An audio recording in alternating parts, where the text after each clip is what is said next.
Shalom, bon matin tout le monde, bon réveil. Que le Seigneur ce matin vous bénisse, vous garde, vous protège pendant que vous allez vaquer à vos occupations.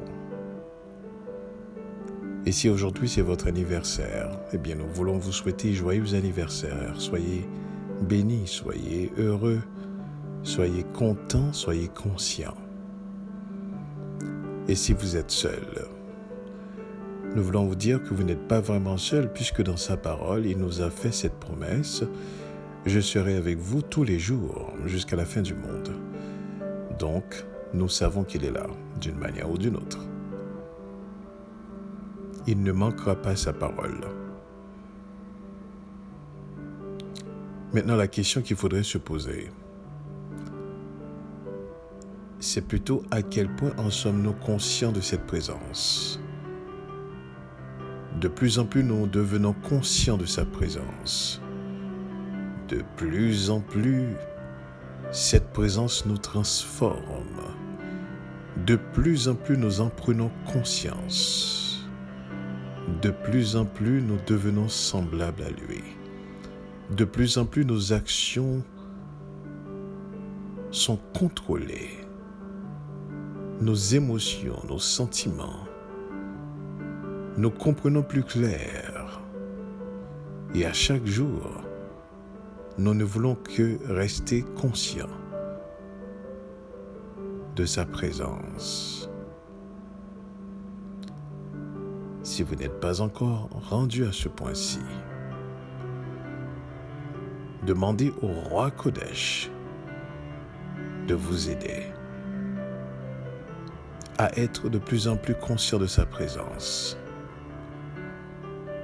Et vous verrez la différence. Ce matin, j'aimerais voir deux textes avec vous. Le premier texte, nous allons le voir dans le livre de Luc. Et nous allons considérer le chapitre 21 au verset 24. Et nous irons voir le livre d'Ézéchiel au chapitre 30, le verset 3. On va commencer par Luc 21, 24, et je lis pour vous. Ils tomberont sous le tranchant de l'épée. Ils seront amenés captifs parmi toutes les nations. Et Jérusalem sera foulée aux pieds par les nations, jusqu'à ce que les temps des nations soient accomplis. Maintenant, dans le livre d'Ézéchiel, au chapitre 30, on va lire le verset 3.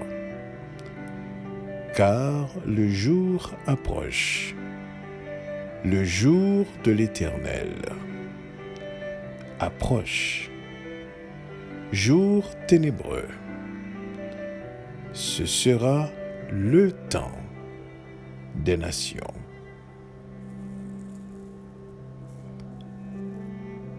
Yeshua, s'adressant aux disciples, leur a fait cette prophétie en parlant de la ville de Jérusalem. Et je vous rappelle, à cette époque, donc les Juifs étaient en majorité à Jérusalem. Les Juifs étaient ceux-là qui majoritairement vivaient à Jérusalem. Et Yeshua leur a fait cette prophétie, les avertissant exactement qu'est-ce qui allait se passer. Et j'aimerais aussi vous rappeler qu'à cette époque-là, les tribus d'Israël étaient déjà parmi les nations. Et qu'à Jérusalem, en majorité, il y avait des Juifs, donc des descendants de la tribu de Juda, d'où est sorti Yeshua lui-même. C'était la seule tribu, d'une certaine manière, qui était réunie à Jérusalem, en majorité. Mais par conséquent, malgré que les Juifs étaient en captivité, c'est-à-dire le peuple d'Israël était en captivité dans les autres nations dans lesquelles ils ont de génération en génération qu'ils ont vécu, eh bien, ils se réunissaient quand même à chaque année, en grand nombre, pour venir fêter justement les fêtes à Jérusalem. Donc, il y a une tradition qui se tenait quand même. Mais Yeshua a fait comprendre aux disciples que cette dernière tranche de la tribu de Juda allait être amenée en captivité. Alors vous comprenez, lorsqu'il dit « Ils tomberont sous le tranchant de l'épée, ils seront emmenés captifs parmi toutes les nations, et Jérusalem sera foulée aux pieds par les nations jusqu'à ce que les temps des nations soient accomplis. » Ce n'était pas tout Israël, ce n'était qu'une tribu d'Israël qui allait amener parmi toutes les nations. Il est important de comprendre cela parce que ça fait la différence. Les tribus d'Israël étaient déjà captifs pendant des générations. Parmi les nations, les grands empires qui ont passé les ont toujours pris en captivité. Mais il restait quand même la majorité des Juifs qui étaient à Jérusalem. Et Yeshua a annoncé la dernière prophétie parlant des captivités, justement des Juifs, donc des descendants de la tribu de Juda. Et il a dit, maintenant, ils vont tous rester en captivité jusqu'à ce que les temps des nations soient accomplis. Alors, on va essayer de comprendre ce qu'est le temps des nations et les temps des nations. Car dans le livre d'Ézéchiel, on a parlé du jour de l'Éternel, un jour qui s'approche. Et Ézéchiel, au chapitre 30, au verset 3, il dit « Ce sera le temps des nations ». Donc on va voir cette différence. Yeshua qui a parlé que les Israélites, tous ceux qui ont déjà été en captivité pendant des générations, ce que lui appelle les brebis perdues d'Israël, et les Juifs qui restaient et qui allaient partir en captivité. Ce peuple nombreux sur lequel Yeshua a pleuré en disant « Jérusalem, Jérusalem, combien de fois ai-je voulu vous rassembler comme une poule rassemble ses poussins, mais vous n'avez pas voulu. Vous ne me verrez plus jusqu'à ce que vous appreniez à dire « Hosanna, Hosanna, béni soit celui qui vient au nom du Seigneur ». Et quand Yeshua faisait allusion à cette parole, il faisait allusion au moment que Israël, cette nation tout entière, sera conscient de qui ils sont, de qui leur Dieu est, de qui ils sont. C'est à ce moment-là, Yeshua faisait référence lorsqu'il a dit « Jusqu'à ce que vous appreniez à dire « Hosanna, Hosanna, béni soit celui qui vient au nom du Seigneur ».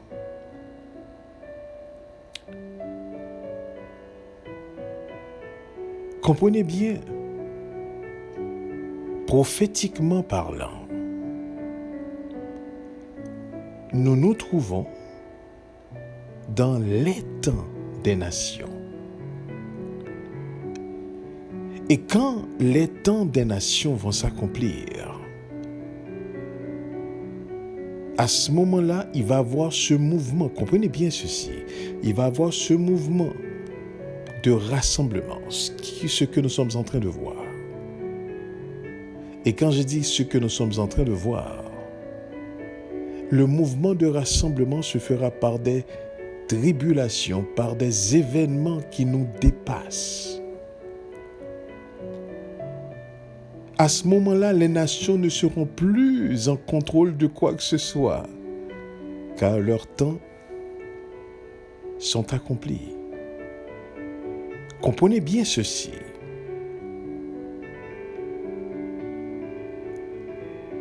Elles ont un temps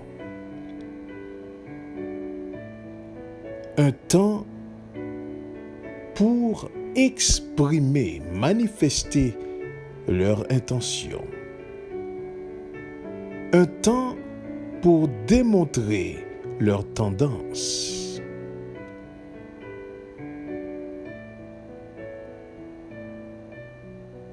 Et durant ce temps, le peuple, écoutez bien ceci, le peuple de Dieu, eh bien, est en captivité.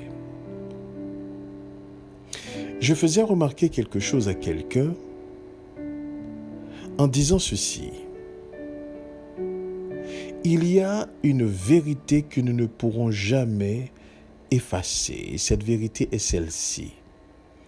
Malgré que, par exemple, si nous prenons l'exemple de notre pays, Haïti, pour ceux qui écoutent et qui sont haïtiens, Haïti est un pays qui a eu son indépendance. Nous avons constitué une nation. Nous avons développé une vie, des coutumes en rapport avec cette indépendance. Mais il y a une vérité que nous ne pouvons nous en détacher. Cette vérité est que là où on a pris cette indépendance, là où on a constitué notre terre, c'est là aussi on a été déporté. Donc, la terre de captivité, on en a fait notre chez nous. Mais n'en demeure pas moins que c'est la terre de captivité. Vous comprenez? Non seulement ça, mais aussi le nom que nous portons, les noms que nous portons, ce sont des noms de nos anciens maîtres. Malgré nous déclarons que nous sommes libres, mais nous ne le sommes pas vraiment, parce que nous avons encore les traces de notre captivité, non seulement sur le territoire sur lequel on se trouve, qu'on a voulu transformer en une terre libre, mais aussi nous continuons justement à avoir les noms des maîtres sans même réfléchir que en portant leur nom, eh bien, nous démontrons notre appartenance à ces maîtres. D'une manière ou d'une autre. Donc, en vérité, nous ne sommes pas encore libres. La liberté véritable se manifestera lorsque nous serons capables, premièrement, de nous reconnecter à la source, deuxièmement, de retrouver notre identité et de reconnaître nos ancêtres véritables. Et à ce moment-là, on sera libre. Et les noms portés disparaîtront. Nous aurons besoin de cette connexion avec des noms nouveaux. Comprenez bien ceci. Donc, durant le temps des nations, Israël est captif. Et peu importe où est-ce qu'il se trouve sur le coin de la terre, peu importe la manière dont il vit comme peuple, il est captif. Jusqu'à ce que les temps des nations soient accomplis. Maintenant, une fois que les temps des nations sont accomplis, le réveil va commencer. Et dans le processus de réveil,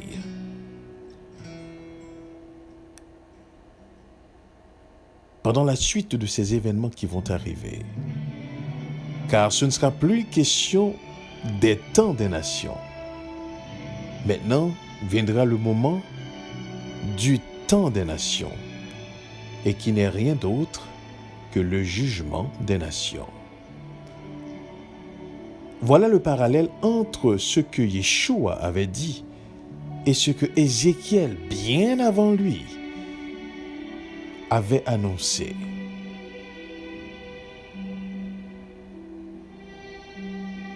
C'est pour cela que nous voulons prendre le temps nécessaire de vous aider à comprendre quel est le temps dans lequel vous êtes. Vous devez saisir le temps dans lequel vous êtes.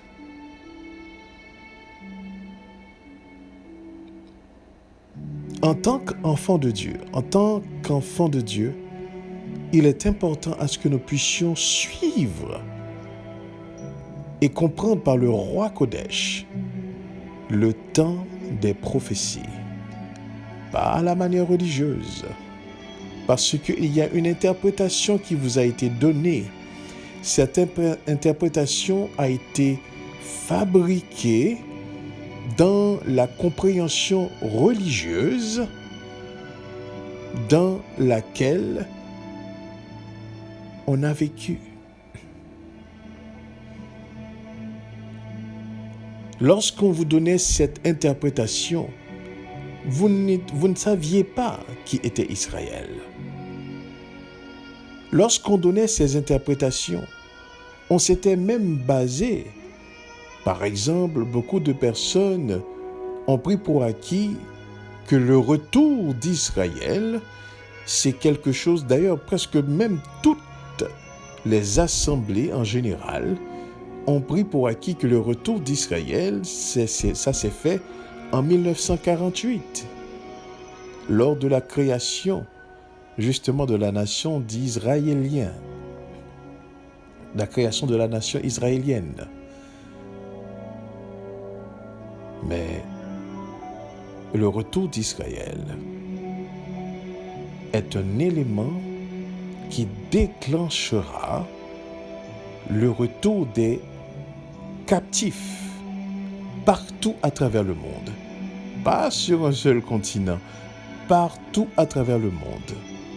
Et les nations vont constater ce retour et les Israélites vont retrouver leur spiritualité, vont retrouver leur identité.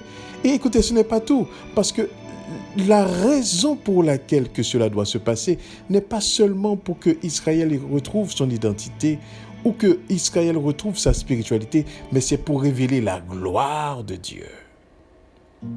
C'est pour révéler la gloire d'Élohim.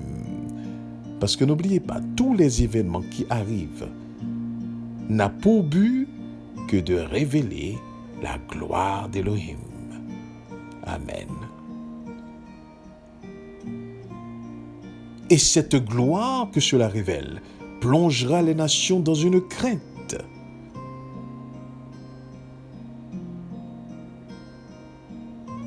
Mais ce qui s'est passé en 1948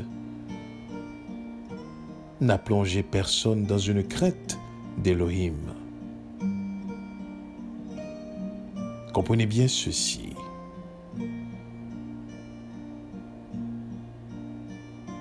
Donc, Yeshua avait annoncé, prophétisé sur la tribu d'Israël. Voici ce qui va se passer. Et cette prophétie de Yeshua, quand il a parlé qu'ils tomberont sous le tranchant de l'épée, ils seront emmenés captifs parmi toutes les nations, et Jérusalem sera foulée aux pieds par les nations, jusqu'à ce que les temps des nations soient accomplis. Cette prophétie en question a eu lieu justement à partir de 70, lorsque Rome a rasé Jérusalem. Effectivement, les Juifs ont fui. Et il y en a qui ont été amenés effectivement captifs. Mais parmi toutes les nations qui ont été amenées captifs, ça s'est fait, écoutez bien ceci, à travers le temps où est-ce que la tribu de Juda, en majorité, ont été vendus durant le temps des empires. Des empires, écoutez bien ceci, des empires islamiques, durant le temps de Rome d'abord, donc l'Empire romain, l'Empire islamique, et aussi durant la période des venues des Occidentaux, dans ce qu'on appelle la traite des Noirs ou la traite négrière.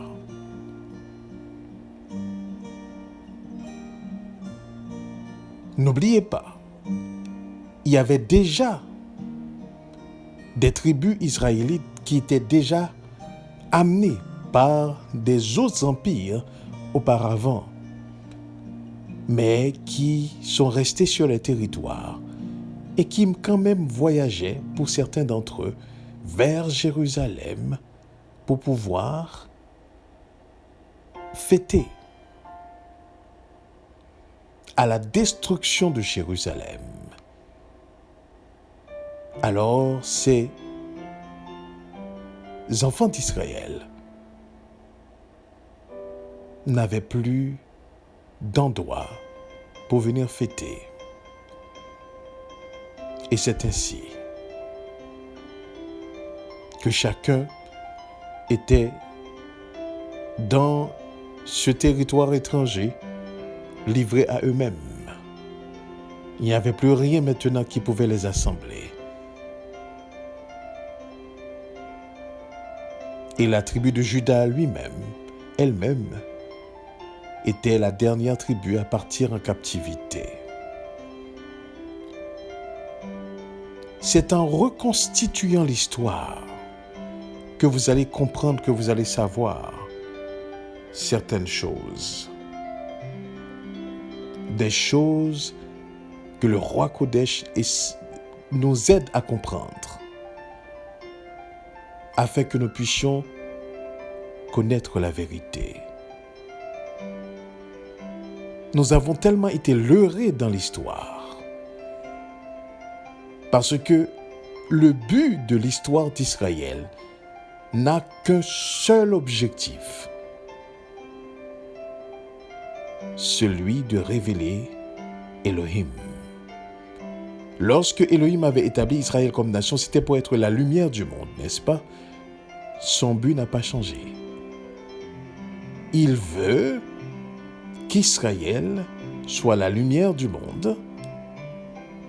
Israël est devenu, en fait, la lumière du monde malgré leur captivité. Mais il faut qu'Israël révèle la gloire d'Elohim.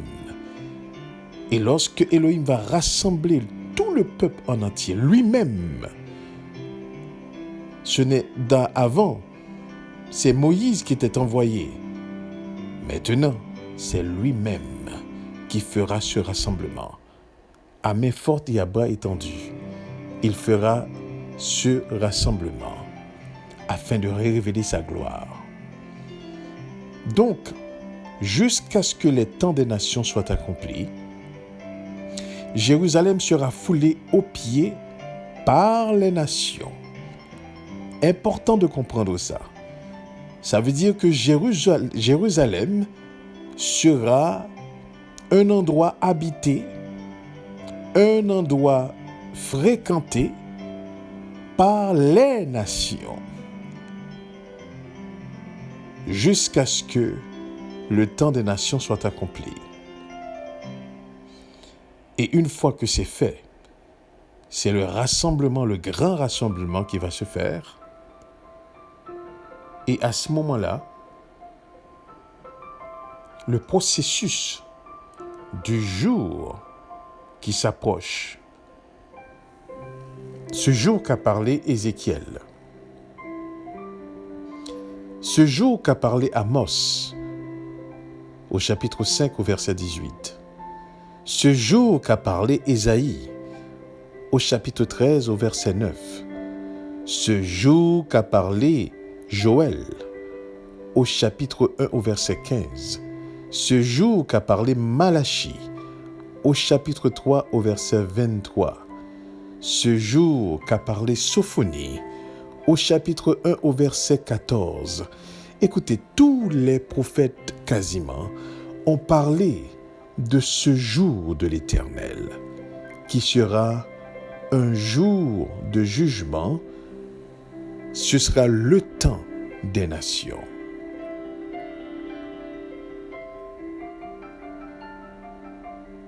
Donc comprenez ceci. Nous sommes dans cette période de temps où est-ce que le temps des nations s'accomplisse. C'est-à-dire, la terre entière va être bouleversée et que les gouvernements seront dépassés et que les gens seront dans une grande détresse. Et c'est à ce moment-là, c'est dans ce processus que viendra justement cet impie, cet imposteur qui promettra entre-temps une sécurité, une paix, mais qui ne peut durer parce que la souveraineté d'Élohim, c'est lui qui est au contrôle. C'est lui qui agit. Mais il séduira beaucoup de personnes. Écoutez bien ceci, ceux qui vont périr. Ceux qui vont périr. Ceux qui lui appartiennent. Il va les séduire. Mais les enfants de Dieu, ceux qui sont régénérés, ceux qui sont appelés du nom d'Israël, ceux qui appartiennent à la maison d'Israël, ceux qui sont reconnectés avec leur Dieu, le Dieu de nos pères, eh bien, comprendront cela. Et cette parole de Yeshua, jusqu'à ce que vous disiez « Hosanna, Hosanna, béni soit celui qui est au nom du Seigneur », s'accomplira lorsque tout le peuple comprendra. Leurs yeux s'ouvriront, cette voile tombera, cette voile que nous avait mis l'ennemi dans l'ignorance pendant des siècles d'esclavage, des siècles de captivité, et finalement tombera pour que nous puissions voir clair. Et à ce moment-là, encore, on n'aura pas à dire à quelqu'un de connaître Dieu. Il connaîtra lui-même. Car l'Esprit de Dieu rassemblera effectivement le peuple d'Israël.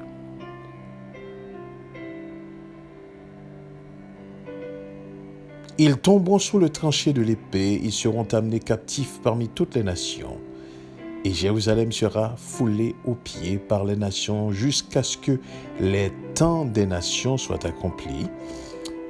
Et Ézéchiel 30, le verset 3, « Car le jour approche, le jour de l'Éternel approche, jour ténébreux, ce sera le temps des nations. » Que le Seigneur nous permette de comprendre cette parole. Et durant cette semaine, peu importe ce que vous allez entendre, peu importe à l'avenir ce qui va arriver, peu importe la gravité des choses, ne paniquez pas, n'ayez pas peur, restez conscient de la présence du Seigneur, restez dans l'obéissance et la soumission au roi Kodesh. Ne prenez aucune décision si ce n'est par l'Esprit de Dieu. Restez dans n'importe quelle situation soumis à l'Esprit de Dieu. N'écoutez ni à gauche ni à droite. N'écoutez ni ce qu'on vous propose. N'écoutez ni non plus la panique des gens. Mais restez toujours conscient de l'Esprit de Dieu. Et au moment opportun, l'Esprit vous conduira à prendre les décisions qu'il faut. Ne dites pas, voici que tout le monde va faire ci, je vais le faire. Ou le contraire. N'utilisez pas votre sagesse dans ces temps-ci, dans ces moments-ci, mais laissez l'Esprit de Dieu vous diriger. Et cela, peu importe les conséquences. Soyez rassurés que nos décisions sont prises selon le roi Kodesh. N'oubliez jamais, c'est lui qui est là. C'est lui, c'est à travers lui que Yeshua est présent avec nous.